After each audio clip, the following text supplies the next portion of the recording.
We've all heard the horror stories, right? Electric cars in cold weather. Not exactly a match made in heaven. The temperature drops, and suddenly your driving range just seems to vanish into thin air. It's a huge problem, and honestly, a big reason some people are hesitant to go electric. But what if the answer wasn't just about cramming in a bigger battery? What if it was about a completely different and way smarter way of thinking about heat? Okay, let's get into it. So, why exactly does your car's range take such a nosedive when it gets chilly? It's a great question, and most people pretty logically point the finger at the battery. And yeah, batteries don't love the cold, that's true, but it's not the main reason for that massive range loss.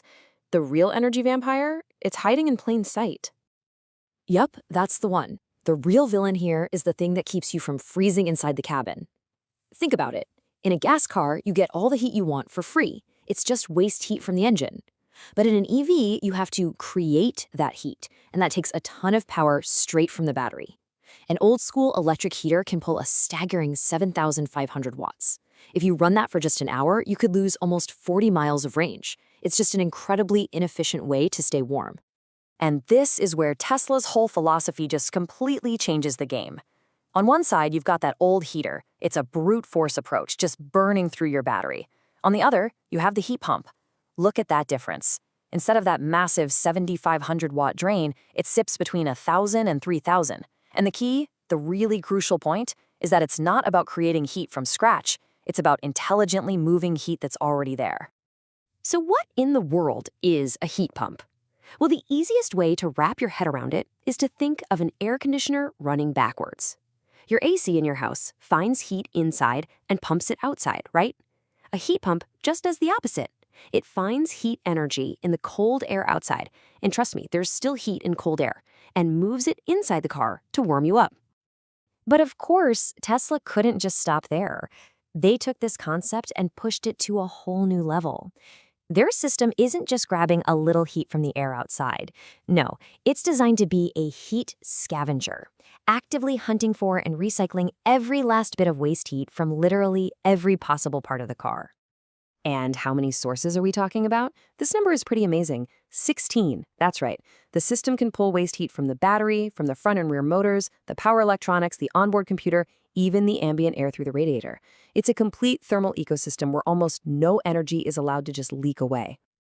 Okay, so how do they manage to orchestrate this really complex thermal dance? It all comes down to two absolute game-changing pieces of hardware. They completely reimagined how a car's thermal system should be built, and they moved away from a messy web of parts towards something, well, something elegant. So this is what the old way looks like. It's basically a plumber's nightmare, a chaotic jumble of separate parts, pumps, hoses, valves, connectors, all just bolted together.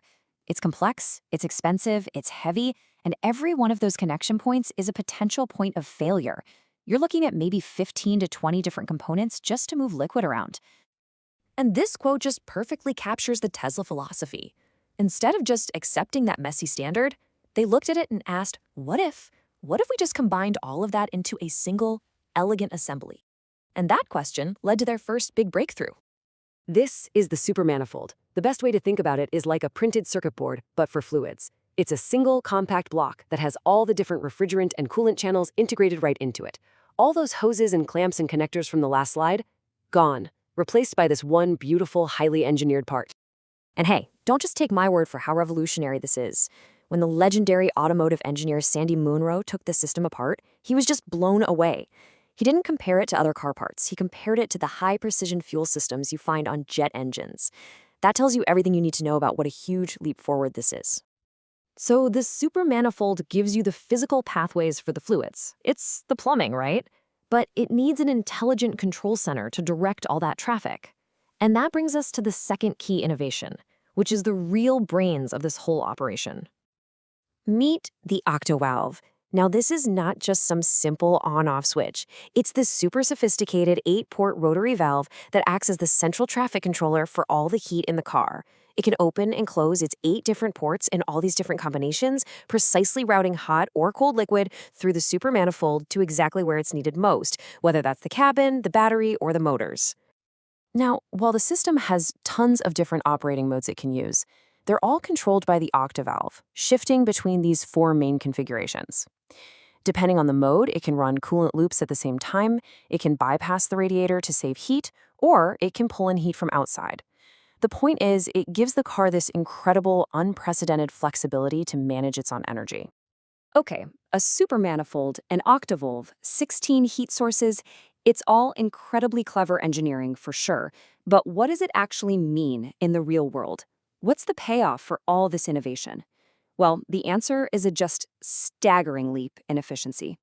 To measure this, we use something called the coefficient of performance, or COP. It's a really simple ratio. How much heat energy do you get out for every 1 unit of electrical energy you put in? So a standard resistive heater, like a toaster, has a COP of 1.0. It's 100% efficient. 1 unit of electricity in, 1 unit of heat out. Anything above 1.0 means you are literally getting more heat than the energy you're using to move it. And this right here, this is where it gets truly wild. A traditional EV heater is stuck at that 1.0 baseline. That's as good as it gets. But Tesla's heat pump system, because it's so good at scavenging and moving heat that's already there, can achieve a COP as high as, get this, 5.6. That means for every 1 watt of electricity it uses, it can deliver 5.6 watts of heat into the cabin. It is over 500% more effective at heating the car. That's just insane. So here's the bottom line. Tesla's heat pump system isn't just a small improvement. It's a total paradigm shift. It makes manufacturing way simpler by replacing dozens of parts with just 2. It makes EVs genuinely practical in any climate by basically solving that winter range problem. It turns waste energy from a problem into a valuable resource. And it sets a completely new bar for what integrated, intelligent car design looks like. And that leaves us with one last pretty fascinating thought. When you think about it, this system is like a tiny, self-contained energy grid, intelligently moving heat around. If a car can manage its own energy this effectively, what's stopping that same kind of integrated, scavenger-style thinking from completely revolutionizing the way we heat and cool our own homes?